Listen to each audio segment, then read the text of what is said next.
अल्हम्दुलिल्लाहिल मलिकिल जब्बारिल वाहिदिल क़हार व अशहदु अल्ला इलाहा इल्लल्लाहु वहदहु ला शरीका लहु रब्बुस समावाति वल अर्दि व मा बैनहुमा अल अज़ीज़ुल गफ़्फ़ार व सल्लल्लाहु अला नबिय्यिल मुस्तफ़ल मुख्तार व अला आलिहि व सहबिहिल अख़ियार अम्मा बअद रब्बि शरह ली सदरी व यस्सिर ली अमरी वहलुल उक़दतम मिन लिसानी यफ़क़हू क़ौली। अल्लाहुम्मा अन्फ़अना बिमा अल्लमतना व अल्लिमना मा यनफ़अूना व ज़िदना इल्मा। अल्लाह रब्बुल इज़्ज़त की तौफ़ीक़ से अल्लाह के रसूल सल्लल्लाहु अलैहि वसल्लम की अहादीस पर मुश्तमिल जो किताब उम्दतुल अहकाम हमने उसका आगाज़ किया था, बेहतरीन अहकाम पर मुश्तमिल अहादीस। इसके अंदर हम किताबुन निकाह को पढ़ रहे थे। किताबुन निकाह के अंदर आज हम जिस चैप्टर को शुरू करने जा रहे हैं और इंशाअल्लाह अल्लाह की तौफीक से मुकम्मल करने जा रहे हैं, क्योंकि ये किताबुन निकाह का लास्ट चैप्टर है और इस चैप्टर का नाम है बाबुस सदाक़। बाबुस सदाक़, सदाक़ कहते हैं हक़ महर को, हक़ महर। याद रखिएगा, ये अल्लाह रब्बुल इज़्ज़त ने मर्द के लिए जो औरत को हलाल बनाया तो इसके बदले में मर्द पर यह लाजिम किया कि वो उस औरत को कुछ हक़ दे। शरीयत इस्लामिया ने हक़ महर मुकर्रर नहीं किया, बल्कि इसे इस सवाबदीद पर छोड़ा कि जिसकी जितनी इस्तात है वो अपनी इस्तात के मुताबिक दे। ना बहुत ज़्यादा इसके अंदर कंजूसी से काम लें और ना बहुत ज़्यादा इसके अंदर फराख दिली से काम लें, बल्कि हर कोई अपने मुआशरे के मुताबिक और अपने इस्तात ताकत के मुताबिक जो भी मर्दों ख़वातीन का आपस में या फिर उनके ख़ानदानों का आपस में इत्तिफ़ाक़ हो जाता है तो ख़ावंद बीवी को वो अदा करता है। अब याद रखिएगा, अरब के अंदर ये पाया जाता है, जो इस वक्त भी चल रहा है, कि निकाह से पहले ही या निकाह के मौके पर औरत को उसका हक़ महर सारा दे दिया जाता है। हमारे मुआशरे के अंदर ये होता है कि निकाह नामे के ऊपर लिखवा तो लिया जाता है, लेकिन औरत को वो हक़ दिया नहीं जाता। अक्सर तौर पर ये देखने में आया है कि वो हक़ दिया नहीं जाता, बल्कि फिर आने वाली ज़िंदगी में खावंद औरत के बाज़ औक़ात ये मुतालबा करता है कि आप मुझे हक़ महर मुआफ़ कर दीजिए। ये बिल्कुल जायज़ नहीं है। आप एक मरतबा अपनी ज़ौजा को दीजिए, उसका हक़ महर उसके हाथ पर रखिए। अब वो उसकी चीज़ है, वो उसकी मालिक है, चाहे तो आपको दे दे, चाहे वो जो मर्ज़ी उसका जिस मर्ज़ी मसरफ़ के अंदर लाए। बेहतर है कि खामन के मशवरे से लाए, लेकिन वो औरत उसकी मलकियत है, औरत की ही वो मलकियत है हक़ महर। अरबी ज़ुबान में इसको क्या कहते हैं जी? अस्सदाक़। तो इस चैप्टर के अंदर, इस बाब के अंदर हम हक़ महर के अहकाम व मसाइल को पढ़ने जा रहे हैं। तो सबसे पहले इमाम अब्दुल गनी अल मक़दसी रहमहुल्लाह इस बाब में जो हदीस लेकर आए हैं, 3 हदीस इसके अंदर लेकर आए हैं। पहली हदीस हज़रत अनस बिन मालिक रज़ी अल्लाह तआला अन्हु की रिवायत है, अन्ना रसूलुल्लाह सल्लल्लाहु अलैहि वसल्लम अअतक़ सफ़िया, कि अल्लाह के रसूल सल्लल्लाहु अलैहि वसल्लम ने हज़रत सफ़िया को आज़ाद किया। आप सल्लल्लाहु अलैहि वसल्लम ने हज़रत सफ़िया को आज़ाद किया, चूँकि हज़रत सफ़िया जो इस्लामी जंग के अंदर जो लोग कैद होकर आते हैं ग़ुलाम या लोंडी की सूरत में, हज़रत सफ़िया उनके अंदर थी। तो आप सल्लल्लाहु अलैहि वसल्लम ने जब इनको आज़ाद किया और आप सल्लल्लाहु अलैहि वसल्लम ने इनको अपनी ज़ौजियत में लेने का इरादा किया, व जअल इत्क़हा सदाक़हा, तो आप सल्लल्लाहु अलैहि वसल्लम ने उनकी आज़ादी को ही उनका हक़ महर मुकर्रर कर दिया। समझ आई?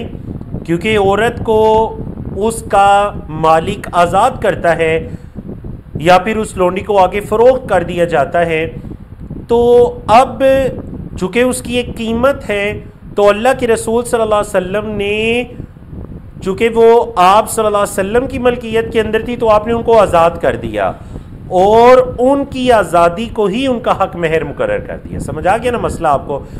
अब उम्मत के फ़ुक़हा के दरमियान ये मसला इख्तिलाफ़ी है कि आया अल्लाह के रसूल सल्लल्लाहु अलैहि वसल्लम के बाद भी कोई किसी ग़ुलाम औरत को लेकर अपने निकाह में लाने की गर्ज से उसका हक़ महर, उसकी आज़ादी को करार दे सकता है, या ये आप सल्लल्लाहु अलैहि वसल्लम का ख़ासा था? तो वल्लाहु आलम, जो चीज़ अक्सर फ़ुक़हा के यहाँ मुत्तफ़क़ुन अलैहि है और इस हदीस के मुताबिक जो दुरुस्त मालूम होती है कि ये आप सल्लल्लाहु अलैहि वसल्लम का ख़ासा नहीं था, बल्कि आप सल्लल्लाहु अलैहि वसल्लम के बाद भी अगर कोई किसी ग़ुलाम औरत से निकाह करना चाहता है और उसकी उसका हक महर उसकी आज़ादी को मुकर्रर करना चाहता है तो वो मुकर्रर कर सकता है। तो बहरहाल इससे हमें ये पता चला कि देखिए, और अगली हदीस से भी जो चीज़ पता चलती है कि हक महर दो तरह के हो सकते हैं, एक मादी और दूसरे मानवी। मादी वो चीज़ जो बाकायदा दिखाई देती है, माल है, रकम है, सोना है, गोल्ड है, मकान है, प्लाट है, कोई भी ऐसी चीज़ जो फिजिकल मौजूद है। और दूसरा इसके अपोजिट क्या है, मानवी, जो दिखाई नहीं दी जा सकती। तो हक महर इन दोनों चीज़ों का मुकर्रर किया जा सकता है।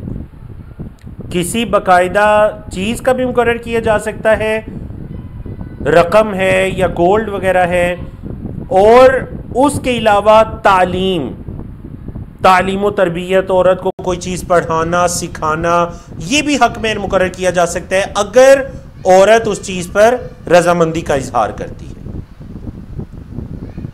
जैसा कि आगे हदीस आ रही है। ये मसला हमें इस वजह से भी समझना चाहिए ना कि हमारे मुआशरे में ये समझा जाता है कि हक महर सिर्फ और सिर्फ पैसे से ही ताल्लुक़ रखता है। नहीं, ऐसी बात नहीं है। ये ज़रा हदीस पढ़िए हज़रत सहल बिन सअद अस्साइदी रज़ी अल्लाह तआला अन्हुमा की। अन्ना रसूलुल्लाह सल्लल्लाहु अलैहि वसल्लम जाअतहु इम्रअ, कि अल्लाह के रसूल सल्लल्लाहु अलैहि वसल्लम के पास एक औरत आई, फ़क़ालत, और आकर कहने लगी, इन्नी वहब्तु नफ्सी लका, ए अल्लाह के रसूल सल्लल्लाहु अलैहि वसल्लम, मैं अपने नफ्स को आपके लिए हिबा करती हूँ, मैं अपने नफ्स को आपके लिए हिबा करती हूँ। साथ साथ हम शरह भी करते जाते हैं कि देखिए, इससे एक मसला तो ये साबित हुआ कि औरत खुद से भी अपने आप को निकाह के लिए पेश कर सकती है,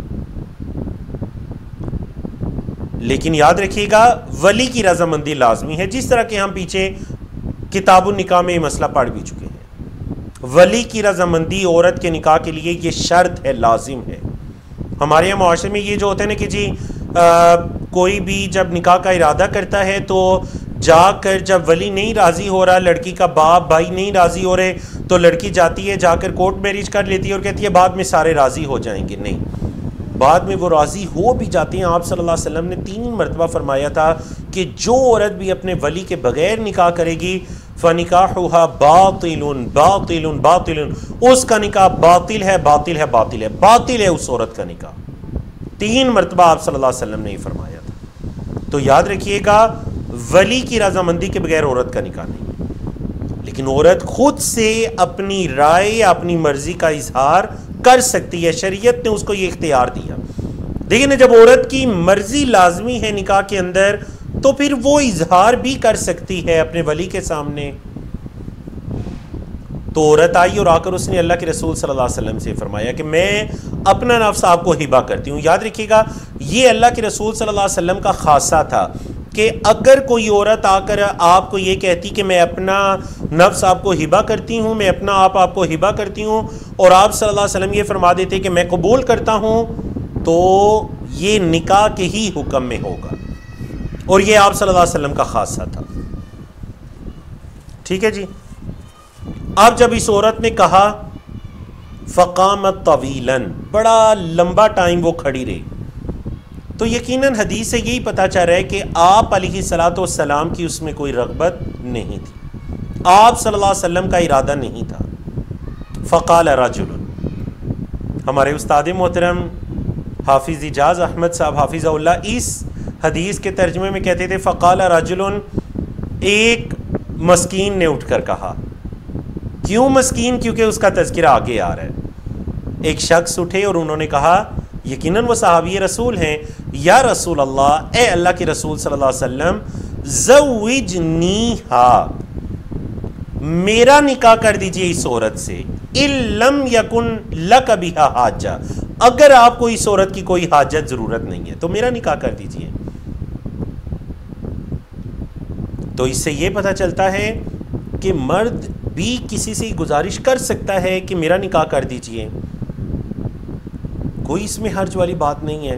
यानी हमारे मुआशरे के अंदर ना इन चीज़ों को बहुत ज़्यादा मायूब समझा जाने लगे। हालांकि शरीयत इस्लामिया के रूह से या आप सल्लल्लाहु अलैहि वसल्लम के ज़माने के अंदर इस चीज़ को बिल्कुल भी मायूब नहीं समझा जाता था। कि अगर कोई औरत खुद से ये कह देती या कोई मर्द खुद से ये कह देता, बल्कि इस पर तो खुशी का इजहार होना चाहिए कि कोई अल्हम्दुलिल्लाह हलाल रिश्ते के साथ जुड़कर अपने दीन, अपने ईमान को मुकम्मल करने जा रहे हैं।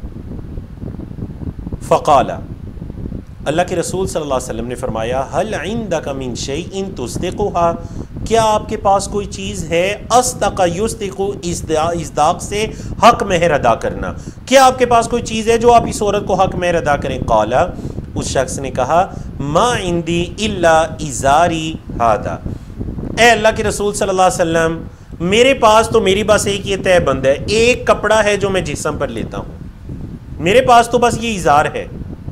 अल्लाहु अकबर, अल्लाहु अकबर। आप देखिए इस दौर में कोई कितना गरीब से गरीब क्यों ना हो जाए, आजकल बहुत लोग शिकवा कर रहे हैं ना कि जी बिल ज़्यादा आ रहे हैं, ये हो रहा है, गुर्बत है, गुजारा नहीं हो रहा। क्या इस सहाबी से ज़्यादा कोई गरीब इस दौर के अंदर हो सकता है, जिसके पास उसके जिस्म पर एक चादर के अलावा कुल कायनात में और कोई मलकियत नहीं है, सिर्फ एक चादर है जी? बताइए, क्या कोई इस दौर के अंदर इतना गरीब आपने देखा कभी? और ये वो सहाबा थे जो सुबह शाम अल्लाह की तस्बीहात, अल्लाह की तहमीदात बयान किया करते थे। वजह यह है, याद रखिएगा, कि उनकी तरजीहात कुछ और थी, हमारी तरजीहात कुछ और है। रिश्ते के टाइम भी, निकाह के टाइम भी हमारी पहली तरजीह होती है जी कारोबार क्या है लड़के का, करता क्या है, जॉब क्या है, सैलरी क्या है, गुजारा कैसे होगा, हमारी पहली तरजीह ये होती है। अल्लाह के रसूल सल्लल्लाहु अलैहि वसल्लम के ज़माने में तरजीह ये होती थी कि वो दीनदार है या नहीं, लड़की है तो दीनदार है या नहीं। आप सल्लल्लाहु अलैहि वसल्लम ने इसीलिए फरमाया, औरत से 4 वजूहात की बिना पर निकाह किया जाता है, 4 वजूहात की बिना पर, उसके माल की वजह से, उसकी खूबसूरती की वजह से, उसके हस्ब नसब की वजह से और उसके दीन की वजह से।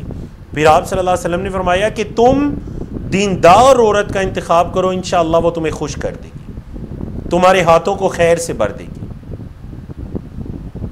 उनकी तरजीहात ये होती थी, उसमें दुनिया नाम की कोई चीज़ बीच में आड़े नहीं आती थी।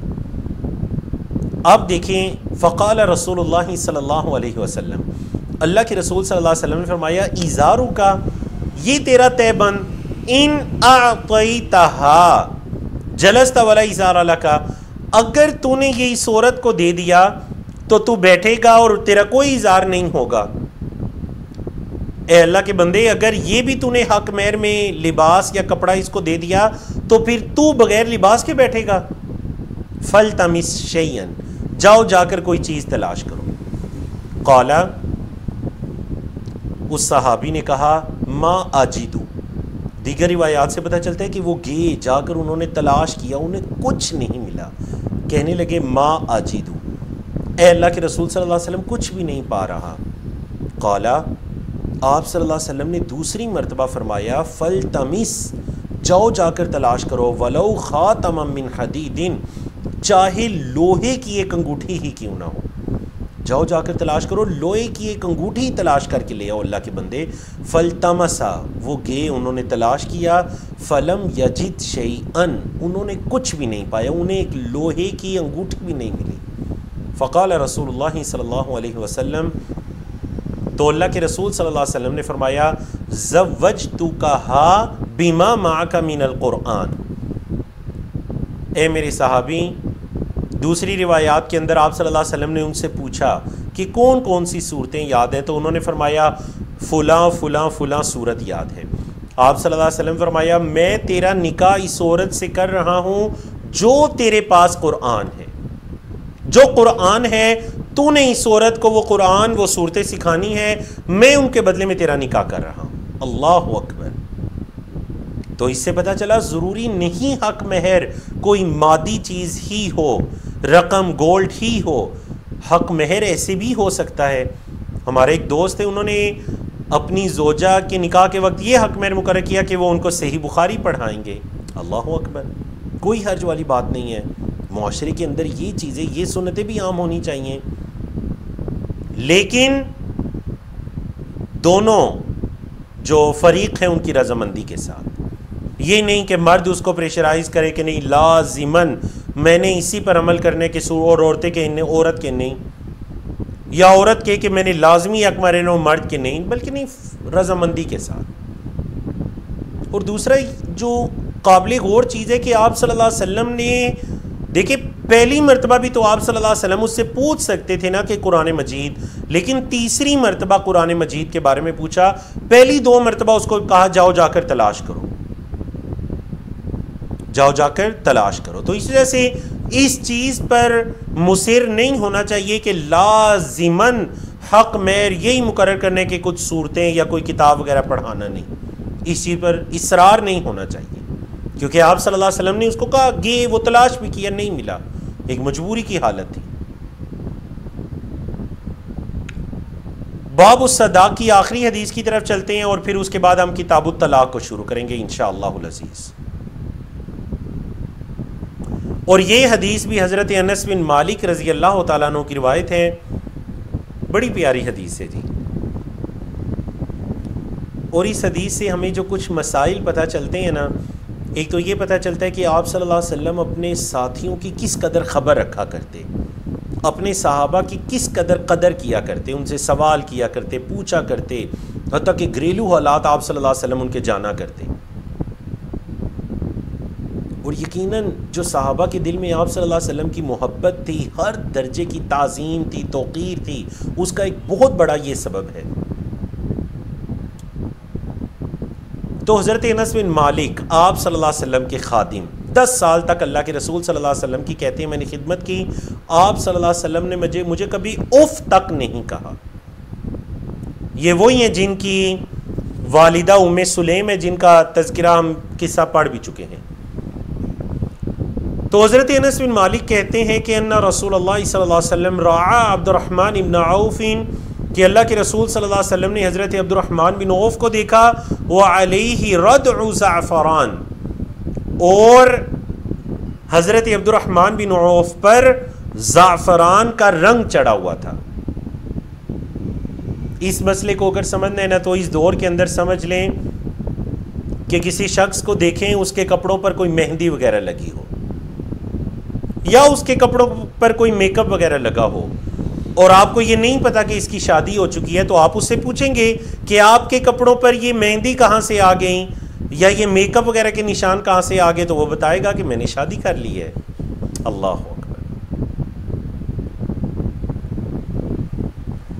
तो आप सल्लल्लाहु अलैहि वसल्लम ने जब उन पर ज़ाफ़रान का रंग दिखा, क्योंकि उस दौर के अंदर और आज के दौर में भी, हमारे मुआशरे में नहीं लेकिन अरब वगैरह में, मेहंदी के लिए या औरत का जो खूबसूरती के लिए, रंग वगैरह के लिए, वो ज़ाफ़रान इस्तेमाल किया करती थी। ज़ाफ़रान ज़ाहिर बात है ये एक जड़ी बूटी है, काफ़ी महंगी है, पीने वगैरह में भी इस्तेमाल होती है, दूध में डालकर या उसका कहवा वगैरह, और उसी तरह ये पानी में डालकर मेहंदी वगैरह के तौर पर भी या ज़ेबो ज़ीनत के लिए भी इस्तेमाल होती है।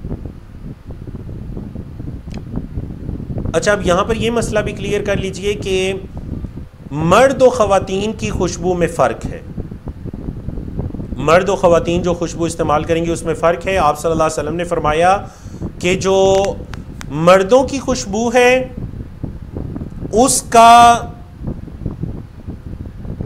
खुशबू जाहिर होती है और रंग छुपा हुआ होता है, और ख़वातीन की खुशबू में उसका रंग जाहिर होता है, जैसे मेहंदी वगैरह, ज़ाफ़रान वगैरह, उसका रंग जाहिर होता है और उसकी खुशबू छुपी हुई होती है। तो याद रखिएगा, औरत के लिए चाहे वो बॉडी स्प्रे है, चाहे वो परफ्यूम है औरत के, और चाहे इस दौर के अंदर ख़वातीन का मेकअप है, औरत के लिए ऐसी किसी भी ज़ेबो ज़ीनत को इख्तियार करना जायज़ नहीं है जिसकी खुशबू उठे और दूसरे तक पहुंचे, क्योंकि इस दौर के अंदर सिर्फ परफ्यूम या बॉडी स्प्रे वगैरह तक या अतर तक बात नहीं रही, बल्कि ख़वातीन के मेकअप के अंदर ऐसी चीज़ें आ गई हैं। अल्लाह अकबर। एक मरतबा एक ऑफिस में जाना हुआ तो वो खातून कोई 5-6 फुट के फासले पर थी, लेकिन उनके वो मेकअप की इतनी खुशबू थी कि पूरे ऑफिस के अंदर उसको सूंघा जा सकता था। नबी करीम सल्लल्लाहु अलैहि वसल्लम ने लानत फरमाई ऐसी खातून पर जिसके परफ्यूम वगैरह की खुशबू उससे आ रही होती है। अल्लाह अकबर। बड़ी सख्त वईद है इसके लिए। इस वजह से ख़वातीन को ये इस चीज़ का बहुत ज़्यादा ख्याल रखना चाहिए। कबीरा गुनाह है ये कि अगर कोई औरत ऐसी खुशबू का इस्तेमाल करती है जिससे खुशबू उठ रही है। हाँ, औरतों की खुशबू है, वो मेहंदी है, वो ज़ाफ़रान है, वो मेकअप है, जो करना चाहें, लेकिन किस के लिए? वो बाहर किसी को दिखाने के लिए नहीं, अपने महरम रिश्तेदारों के लिए, अपने खावन के लिए, अपने घर के लिए। बनाओ सिंगार के अंदर कोई हर्ज नहीं है, घर के अंदर हो। तो आप सल्लल्लाहु अलैहि वसल्लम ने जब हज़रत अब्दुर्रहमान बिन औफ पर देखा ज़ाफ़रान का कलर, तो आप सल्लल्लाहु अलैहि वसल्लम ने फरमाया माहियम, माहियम। ये कलमा ताज्जुब है, ये क्या हुआ? माहियम। या फिर आप जदीद उर्दू में, मतलब इस दौर के अंदर हम जो वाह वाह बोलते हैं ना, वाह वाह, ये क्या? एक ताज्जुब हुआ आप सल्लल्लाहु अलैहि वसल्लम को। फ़क़ाला, हज़रत अब्दुर्रहमान बिन औफ कहने लगे, या रसूल अल्लाह, अल्लाह के रसूल सल्लल्लाहु अलैहि वसल्लम, तज़व्वजतु इम्राअतन, मैंने एक औरत से निकाह कर लिया है, मैंने एक औरत से निकाह कर लिया। फ़क़ाला, तो आप सल्लल्लाहु अलैहि वसल्लम ने फरमाया, मा अस्तक़तहा, उस औरत को हक महर क्या दिया है? क़ाला, अब्दुर्रहमान बिन औफ ने कहा, वज़्न नवातिम मिन ज़हबिन, मैंने सोने की एक खजूर की गुठली के बराबर एक सोना उसको दिया है। खजूर की गुठली के बराबर सोना मैंने उसको दिया, गोल्ड। क़ाला, आप सल्लल्लाहु अलैहि वसल्लम ने दुआ दी, फ़बारकल्लाहु लका, ए अब्दुर्रहमान, अल्लाह आपको बरकतों से नवाजे। औ लिम, वलीमा करो, वलो बिशातिन, अगरचे एक बकरी के साथ ही क्यों ना करो।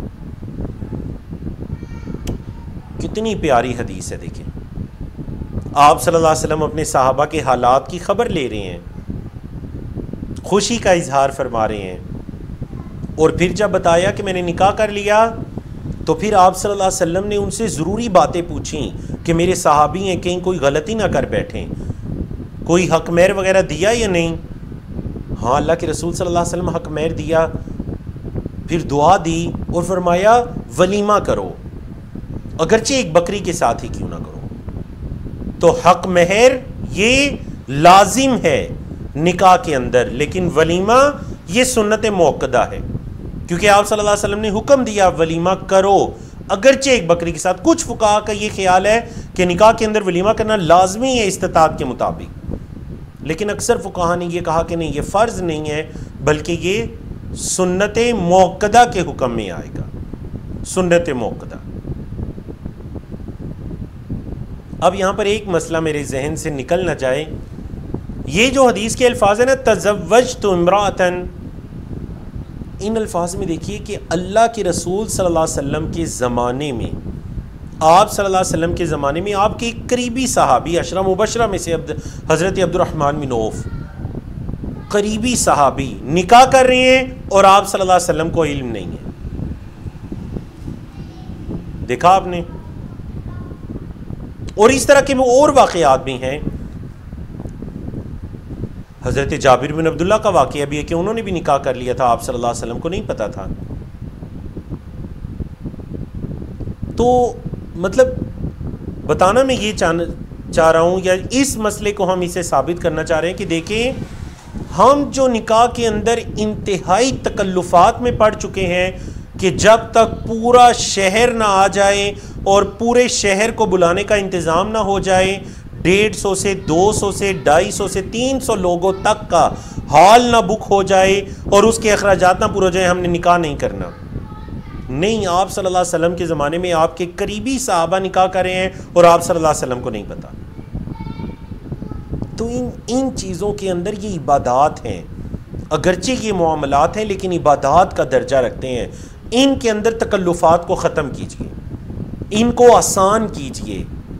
हमने इतना मुश्किल बना दिया, लड़का पहले पढ़ाई मुकम्मल करेगा, उसके बाद जॉब तलाश करेगा, फिर कोई अपना घर वगैरह बनाएगा, फिर कुछ जमा पूंजी इकट्ठा करेगा, और फिर उसके बाद जाकर हालांकि यकीन जानिए कि मैट्रिक करने के बाद FA के अंदर या मैट्रिक के अंदर लड़का बुलूगत की उम्र को पहुंच जाता है, और इसी तरह लड़कियां भी। उसके बाद यूनिवर्सिटी तक जाते जाते उसको कम अज़ कम 10, 12 साल, 15 साल इंतज़ार करना पड़ता है।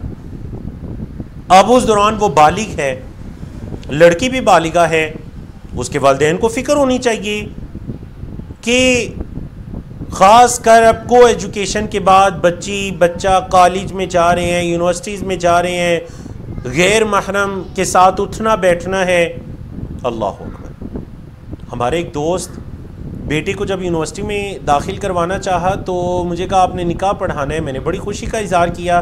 मैंने कहा भी उनकी उम्र काफ़ी छोटी है, तो उन्होंने कहा मेरी ये ख्वाहिश है कि मेरा बेटा FSC करने के बाद यूनिवर्सिटी में जाने से पहले निकाह करने के बाद यूनिवर्सिटी में कदम रखें, ताकि उसको ये पता हो कि मैं अब एक ज़िम्मेदार हूँ और कोई मेरे निकाह के अंदर ज़ौजियत के अंदर आ चुका है। हाँ, जब उसकी तालीम मुकम्मल होगी, कुछ फरागत के लम्हात होंगे तो उसकी रुखसती कर दी जाएगी, या तालीम कुछ मुकम्मल होने के बाद। अल्हम्दुलिल्लाह बहुत अच्छा तरीक़ाकार है।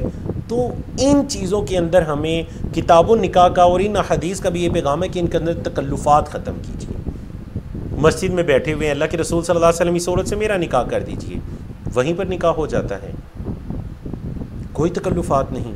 हज़रत अब्दुर्रहमान बिन औफ़ अल्लाह के रसूल सल्लल्लाहु अलैहि वसल्लम को पता ही नहीं, निकाह कर लेते हैं। अल्लाह अकबर। तो अल्हम्दुलिल्लाह अल्लज़ी बिनिअमतिही ततिम्मुस्सालिहात। अल्लाह की तौफ़ीक़ से हमने किताबुन निकाह को मुकम्मल किया। तो अब चलते हैं जी किताबुत तलाक़ की तरफ। किताबुत तलाक़, तलाक़ इसका जो मादा है वो ता लाम काफ तलक़ा, और इसका जो बाब है वो है तल्लक़ा युतल्लिक़ु तत्लीक़, तलाक देना। तलाक अलैदगी को कहते हैं, किसी चीज़ को छोड़ देना, अपने से अलग कर देना, इसको तलाक कहते हैं। अगर मर्द इरादा करता है औरत को अलग करने का तो उसको तलाक कहेंगे, और अगर औरत की तरफ से मुतालबा आता है तो उसको खुला कहेंगे, खुला। अब यहीं पर हम इस मसले को क्लियर कर लेते हैं, क्योंकि हज़रत अब्दुल्लाह बिन उमर रज़ी अल्लाह तआला अन्हुमा की हदीस है।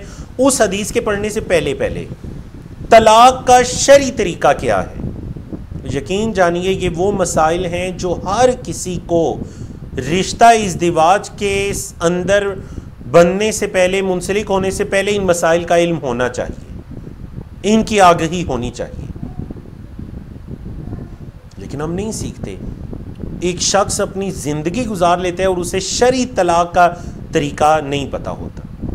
कहते हैं जी हमने तलाक नहीं देनी इसलिए कभी सीखा भी नहीं। ठीक है, आपने नहीं देनी, लेकिन पता तो होना चाहिए। आप किसी की भी रहनुमाई कर सकते हैं, आप किसी को भी सिखा सकते हैं। तो तलाक का शरई तरीका क्या है? औरत को उस तोहर के अंदर, औरत अय्याम मखसूसा में ना हो, पाकी की हालत में हो, औरत को तलाक दी जाए बगैर छुए।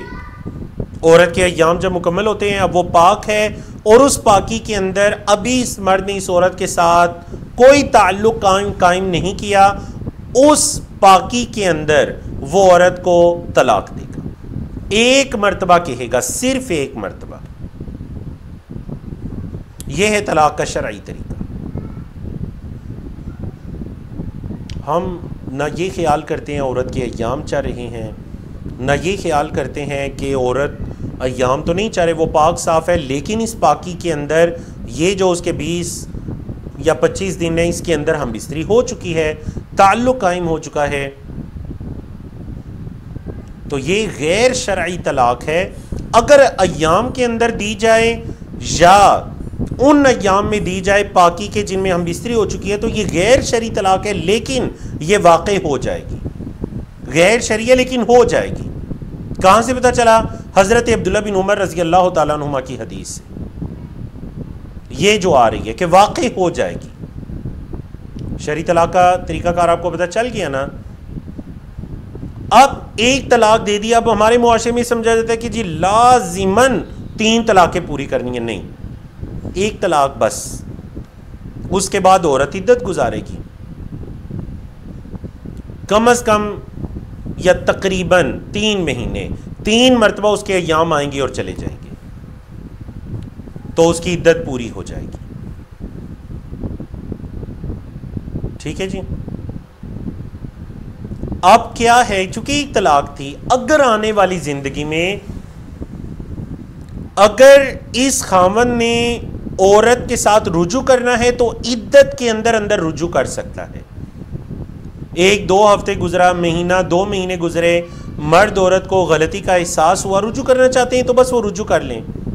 मर्द इरादा करने का, रुजू करने का, और इसमें औरत की रजामंदी भी ज़रूरी नहीं है। मर्द इरादा करेगा रुजू करने का, या वो एक घर में रह रहे हैं और उनका आपस में ताल्लुक कायम हो जाता है, तो ये रुजू के ही हुक्म में है। और अगर इद्दत गुजर गई है और आने वाली ज़िंदगी में वो दोबारा रिश्ता इस रिवाज से मुंसलिक होना चाहते हैं, तो चूंकि एक तलाक हुई है, दोबारा रिश्ता इस रिवाज से मुंसलिक हो सकते हैं। नया निकाह, गवाहान, वली की इजाज़त, हक महर का मुकर्रर होना, जिस तरह पहला निकाह हुआ था तमाम अपने शुरूत और जवाबित के साथ, उनका दोबारा निकाह हो जाएगा, क्योंकि अभी एक तलाक हुई है। समझा कि ना आपको? अब यहीं पर इस मसले को भी क्लियर कर लेते हैं कि जी हमारे मुआशरे के अंदर जब औरत को एक ही मजलिस के अंदर 3 तलाक़ें दे दी जाती हैं तो फिर लोगों की तवज्जो जाती है जी आप फतवा हासिल करें, ख़ास कर तब जब वो दोबारा आपस में रज़मंदी करना चाहते हैं कि अब वो 3 तलाक़ें 3 हैं या वो 3 तलाक़ें 1 हैं। तो याद रखिएगा अल्लाह के रसूल सल्लल्लाहु अलैहि वसल्लम के ज़माने में 3 तलाक़ें 1 हुआ करती थी। हज़रत अबू बकर सिद्दीक़ रज़ी अल्लाह तआला अन्हु के ज़माने में 3 तलाक़ें 1 हुआ करती थी। हज़रत उमर फ़ारूक रज़ी अल्लाह तआला अन्हु के इब्तिदाई दौर में 3 तलाक़ें 1 हुआ करती थी। फिर जब उन्होंने देखा, इससे ही मुस्लिम की हदीस के मुताबिक, फिर जब हज़रत उमर ने देखा कि लोग बहुत ज़्यादा इसके अंदर गफलत बरतना शुरू हो गए हैं और फ़ौरन से 3 तलाक़ें देते थे, तो उन्होंने 3 तलाक़ों को 3 करार दे दिया। तो पता चला कि वो मसला है जिसके अंदर मुसलमानों का जो शरई हुक्मरान है उसको अपनी सवाबदीद का भी इख्तियार हासिल है। लेकिन चूंकि अब हमारे इस दौर के अंदर ऐसी कोई बात नहीं है, तो फिर फुक़हा का इख्तिलाफ है कि वो 3 तलाक़ों को आया 1 करार दिया जाएगा या 3 करार दिया जाएगा। हमारे बरे सगीर पाको हिंद के अंदर जो अहनाफ या फ़िक़्ह हनफ़ी से ताल्लुक़ रखने वाले लोग हैं या फ़ुक़हा हैं, उलमा हैं, वो ये कहेंगे कि अगर किसी ने एक मजलिस के अंदर 3 तलाक़ें दी तो वो 3 वाक़े हो गई। अब इस मर्द के लिए ये जायज़ नहीं है कि वो उस औरत की तरफ रुजू करे। और जो अहले हदीस या सलफ़ी हजरात हैं वो ये कहते हैं कि चूँकि एक मजलिस के अंदर 3 तलाक़ें हुई थी तो वो 1 तलाक़ वाक़े हुई या वो 3 नहीं हुई। वल्लाहु आलम। कुरान मजीद की आयत अत-तलाक़ मर्रतान, तलाक़ 2 मरतबा है, मरतबा मर्रा। अगर इस आयत करीमा को देखें, नबी करीम सल्लल्लाहु अलैहि वसल्लम के ज़माने में जो चल रहा था उसको देखें, अहादीस को देखें, तो जो बात नुसूस के दलाइल के ज़्यादा करीब मालूम होती है वो यही है कि अगर किसी ने एक मजलिस के अंदर 3 तलाक़ें बीवी को दे भी दे तो वो 1 तलाक़ वाक़े होगी, वो 3 तलाक़ें वाक़े नहीं होंगी। समझा कीजिए। अब आते हैं इस हदीस के अंदर और बहुत से तलाक़ के बारे में मसाइल साथ साथ क्लियर होते जाएंगे। ये हज़रत अब्दुल्ला बिन उमर का वाक़या है, यानी हज़रत उमर के बेटे हज़रत अब्दुल्ला का, अन्नहु तल्लक़ा इम्राअतन लहू, उन्होंने अपनी औरत को तलाक़ दे दी। वहिया हाइदुन, और उस औरत के अय्याम चल रहे थे, अय्याम मखसूसा चल रहे थे। फ़ज़करा ज़ालिका उमर रज़ियल्लाहु अन्हु लिरसूलिल्लाहि सल्लल्लाहु अलैहि वसल्लम, तो हज़रत अब्दुल्ला के वालिद हज़रत उमर बिन ख़त्ताब रज़ी अल्लाह तआला अन्हु ने अल्लाह के रसूल सल्लल्लाहु अलैहि वसल्लम से ये ज़िक्र किया कि मेरे बेटे अब्दुल्ला ने अपनी ज़ौजा को उसके अय्याम के अंदर तलाक़ दे दी है। फ़तग़य्यज़ फ़ीही रसूलुल्लाह सल्लल्लाहु अलैहि वसल्लम, अल्लाह के रसूल सल्लल्लाहु अलैहि वसल्लम को इस बात पर गुस्सा आया, आप सल्लल्लाहु अलैहि वसल्लम को गज़ब आया। सुम्मा क़ाला, फिर अल्लाह के रसूल सल्लल्लाहु अलैहि वसल्लम ने फरमाया लियुराजिअहा, अब्दुल्ला को चाहिए कि वो रुजू कर ले, अब्दुल्ला को चाहिए कि वो रुजू कर ले। तो इसी से उलमाए किराम ने कहा कि वो तलाक़ वाक़े हो गई थी, जो मैंने कहा ना कि अगरचे गैर शरी तलाक़ नहीं है, क्योंकि शरीयत ने यह तरीका नहीं बताया कि अय्याम के अंदर औरत को तलाक़ दी जाए, देनी भी है तो उसकी पाकी का इंतज़ार किया जाए। लेकिन अगर कोई दे दे तो तलाक वाक़ई हो जाएगी, क्योंकि आप सल्लल्लाहु अलैहि वसल्लम ने उसको रुजू करने का हुक्म दिया, तो रुजू तभी होगा जब तलाक वाक़ई हो जाएगी। आप सल्लल्लाहु अलैहि वसल्लम फरमाया कि अब्दुल्ला उससे रुजू कर ले, सुम्मा युमसिकहा, फिर उस औरत को रोक कर रखे अपनी ज़ौजियत में, हत्ता तत्हुरा, यहाँ तक कि वो औरत पाक हो जाए, उसके अय्याम गुजर जाए, सुम्मा तहीदा, फिर उसके अय्याम आए, फततहुरा, और फिर वो पाक हो। अब जब ये दूसरी पाकी होगी ना, व इन बदा लहू अन युतल्लिक़हा, फिर अगर उसको ये लगता है कि उसने उसको तलाक ही देनी है, नहीं गुजारा हो रहा, लाजिमन तलाक ही देनी है, फल युतल्लिक़हा क़ब्ल अन यमस्सहा, तो फिर अगले तोहर के अंदर, जब वो अगली मर्तबा पाक हो, उसको छूने से पहले उसको तलाक दे दे। यमस्सा से मुराद यहाँ का है हम भी स्त्री, कोई ताल्लुक कायम करने से पहले उसको तलाक दे दे। फतिलकल इद्दतु कमा अमर अल्लाहु अज़्ज़ा व जल, तो ये इद्दत हो जाएगी जैसे अल्लाह ने हुक्म दिया। अब जब पाकी से उसकी इद्दत शुरू होगी, सलासत कुरू, 3 हैज़। अब चूंकि पाकी में तलाक दी, इसके बाद जो उसके अय्याम आएंगे, फिर उसके बाद पाक होगी, फिर अय्याम आएंगे 2, फिर तीसरी मर्तबा जब अय्याम आएंगे तो मर्द को रुजू करने का इख्तियार ख़त्म हो जाएगा, क्योंकि इद्दत गुजर चुकी।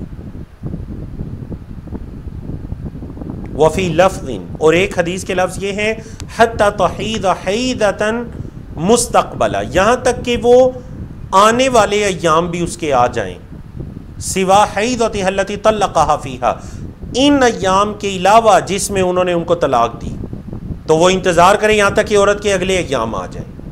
वफ़ी लफ्ज़िन, और एक हदीस के लफ्ज़ ये हैं, फ़हुबिसत मिन तलाक़िहा, उस औरत को उसकी तलाक से रोक दिया गया। व रजाअहा अब्दुल्ला, तो हज़रत अब्दुल्ला बिन उमर ने उस औरत से रुजू कर लिया। कमा अमर रसूलुल्लाह सल्लल्लाहु अलैहि वसल्लम, जैसे अल्लाह के रसूल सल्लल्लाहु अलैहि वसल्लम ने हुक्म दिया था, जैसे अल्लाह के रसूल सल्लल्लाहु अलैहि वसल्लम ने उसको हुक्म दिया था। तो हज़रत अब्दुल्ला ने क्या किया, ज़ाहिर बात है आप सल्लल्लाहु अलैहि वसल्लम हुक्म दें, और हज़रत अब्दुल्ला बिन उमर, याद रखिएगा, अल्लाह के रसूल सल्लल्लाहु अलैहि वसल्लम की सुन्नत पर शदीद अमल करने वाले थे। ये वही हज़रत अब्दुल्ला बिन उमर हैं कि सफ़र के दौरान एक मरतबा इन्होंने अपनी सवारी को रोका, सवारी से उतरे, एक जगह पर जाकर बैठे, वापिस आए, आकर सवारी पर सवार हुए और चल दी। तो लोगों ने पूछा ये क्या, ये आपने क्या किया, आप क़ज़ाए हाजत वगैरह भी नहीं थी तो आप गए, जाकर बैठे और उठ कर चल पड़े। कहने लगे कि मैं अल्लाह के रसूल सल्लल्लाहु अलैहि वसल्लम के साथ सफ़र में था, और आप अलैहिस्सलातु वस्सलाम जब इस जगह पर पहुँचे, क़ज़ाए हाजत के लिए वहाँ गए, बैठे और आकर सफ़र का आगाज़ किया, तो अगरचे मेरी कोई ज़रूरत नहीं थी, लेकिन मैंने ये पसंद किया कि मैं आप सल्लल्लाहु अलैहि वसल्लम के इस तरीके पर भी अमल करूँ। अल्लाहु अकबर, शदीद अमल करने वाले थे। लेकिन जाहिर बात है ये निकाह और तलाक के ऐसे मामलात होते हैं कि उनसे ये गलती हो गई, तो आप सल्लल्लाहु अलैहि वसल्लम ने उसकी इस्लाह ऐसी करनी चाहिए कि आप सल्लल्लाहु अलैहि वसल्लम ने उनका रुजू करवाया, और फिर जब अगली मरतबा औरत के अय्याम गुजरे तो फिर आप सल्लल्लाहु अलैहि वसल्लम ने कहा, अगर फिर नहीं रखना चाह रहा, तलाक ही देना चाह रहा है, तो फिर अगले तोहर के अंदर उस औरत को तलाक दे सकते। समझ आ गई ना आपको?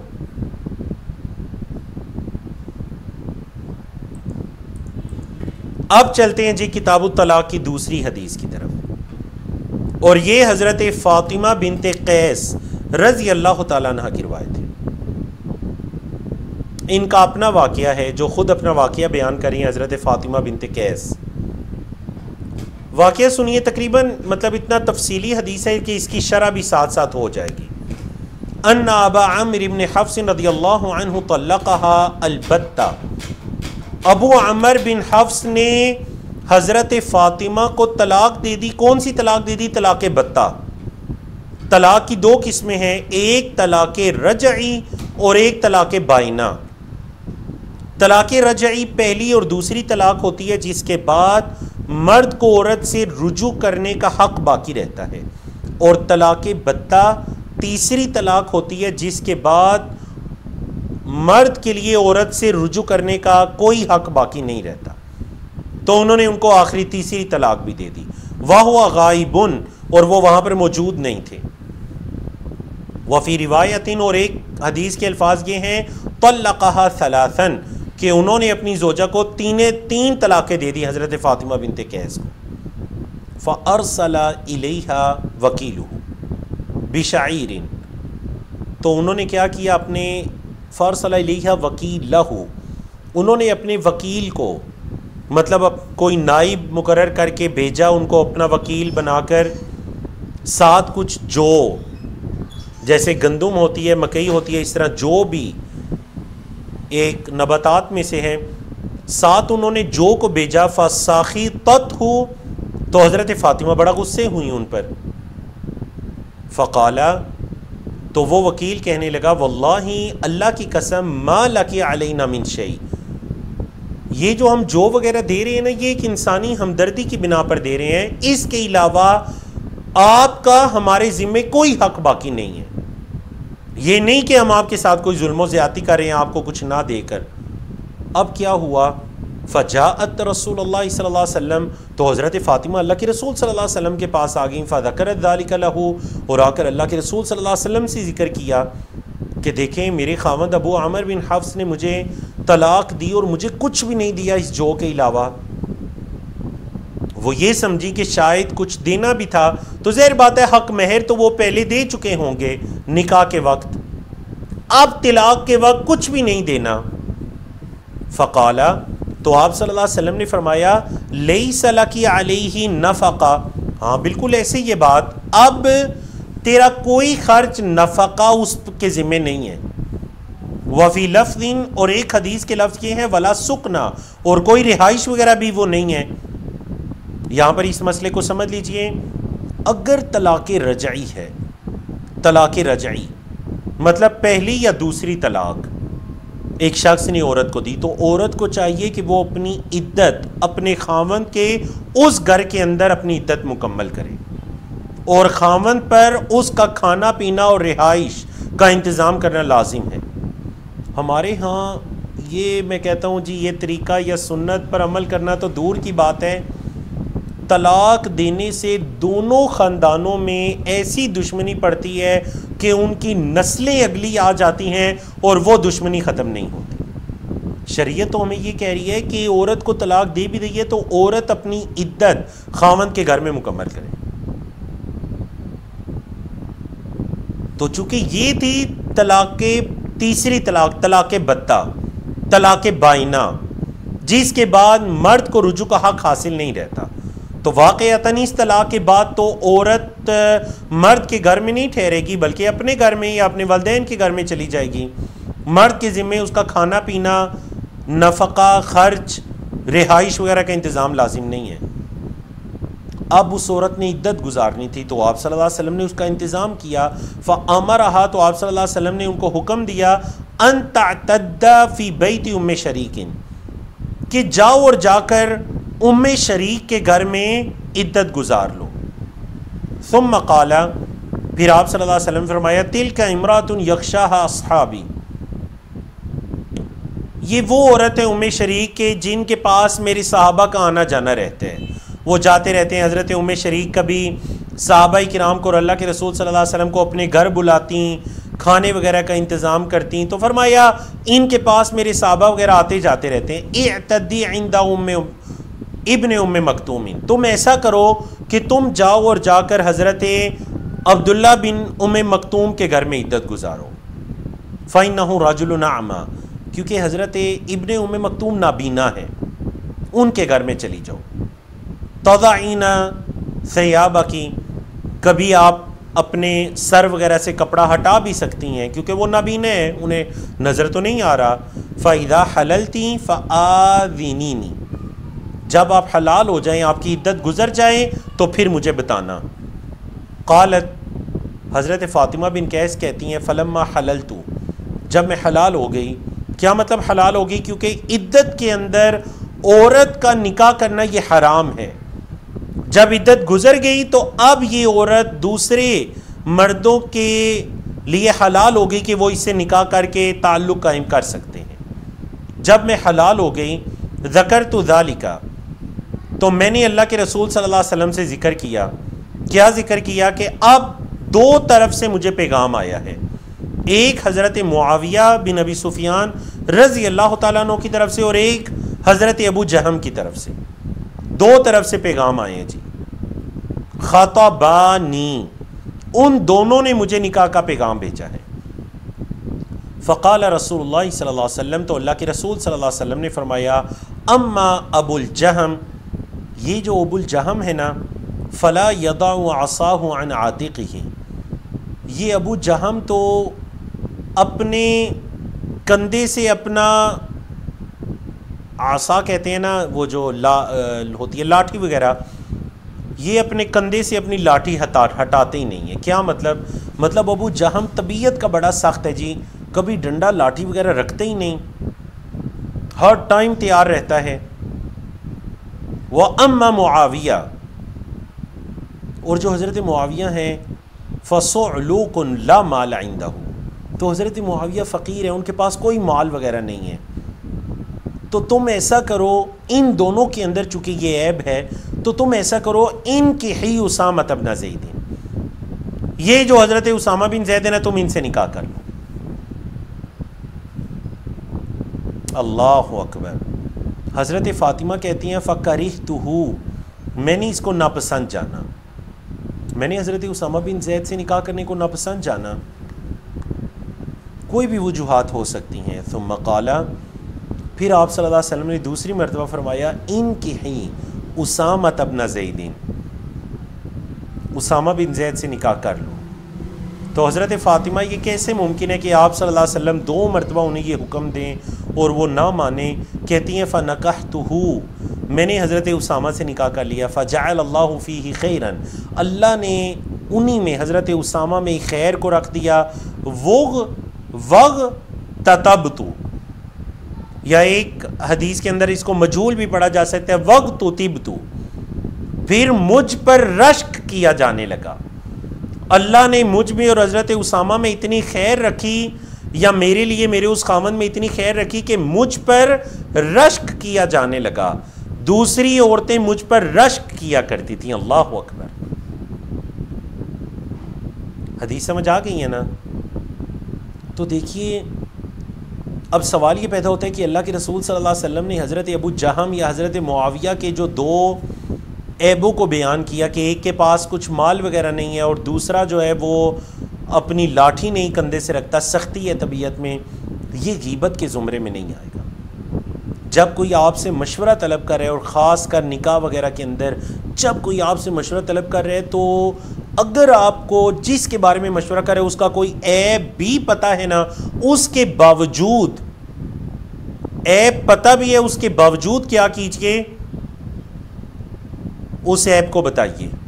अगर कोई आपसे मशवरा करे और आप उसको मशवरा देने के लिए राज़ी हो जाते हैं, तो गोया ये साहबिया भी अल्लाह के रसूल सल्लल्लाहु अलैहि वसल्लम के सामने आकर उन्होंने दोनों ऑप्शन रखी कि अल्लाह के रसूल सल्लल्लाहु अलैहि वसल्लम, इद्दत गुजर चुकी है, अब मैं निकाह कर सकती हूँ, ये दो रिश्ते मेरे लिए आए हैं। और ये भी देखिए कि एक खातून आकर अल्लाह के रसूल सल्लल्लाहु अलैहि वसल्लम को बता रही हैं कि इन दोनों ने मेरे लिए रिश्ते का पैगाम भेजा, इसमें कोई ऐब की बात नहीं है। तो आप सल्लल्लाहु अलैहि वसल्लम ने भी खुलकर मशवरा दिया कि इन दोनों के अंदर ये चीज़ है, और फिर साथ जो उनके लिए बेहतर था वो भी बता दिया, और वाक़अतन अल्लाह ने उसमें खैर भी रख दी। अल्लाह अकबर, कितनी प्यारी हदीस है। देखिए ना, ये अल्लाह के रसूल सल्लल्लाहु अलैहि वसल्लम का अपने सहाबाई किराम के साथ, चाहे वो सहाबियात हैं चाहे वो सहाबा हैं, आप सल्लल्लाहु अलैहि वसल्लम का सहाबा के साथ ऐसा ताल्लुक़ था। चलिए जी, अल्हम्दुलिल्लाह, अल्लाह की तौफीक से हमने किताबु तलाक़ को मुकम्मल किया। किताबु तलाक़ के अंदर जो फर्स्ट चैप्टर था तलाक़ के बारे में, तो आने वाले इंशाअल्लाह हफ्ते में हम बाबुल इद्दा, इद्दत के चैप्टर को पढ़ेंगे, जिसके अंदर इद्दत के अहकाम व मसाइल आएंगे। कुछ इद्दत के अहकाम व मसाइल आज हमने पढ़े भी, और कुछ इद्दत के अहकाम व मसाइल इंशाअल्लाह अगले हफ्ते के अंदर आएंगे। अल्लाह रब्बुल इज़्ज़त सीखने अमल करने की तौफीक अता करे। तो देखिए, ये अहम तरीन मसाइल हैं, एक मुसलमान को इनके बारे में इल्म होना बहुत ज़रूरी है। अपने बच्चों को शादी से पहले इन तमाम चीज़ों की आगाही दे दीजिए, निकाह की, तलाक़ की, इन मसाइल को सिखा दीजिए, ख़ुद से सीखिए, दूसरों की किताब व सुन्नत के मुताबिक रहनुमाई कीजिए। अल्लाह रब्बुल इज़्ज़त हमें तौफीक अता करें। वमा तौफ़ीक़ुना इल्ला बिल्लाह। अक़ूलु क़ौली हाज़ा अस्तग़फ़िरुल्लाह ली व लकुम वलिस्साइरिल मुस्लिमीन मिन कुल्लि दम्बिन वसल्लल्लाहु तआला अला नबीना मुहम्मदिन व अला आलिहि व सहबिहि अजमईन।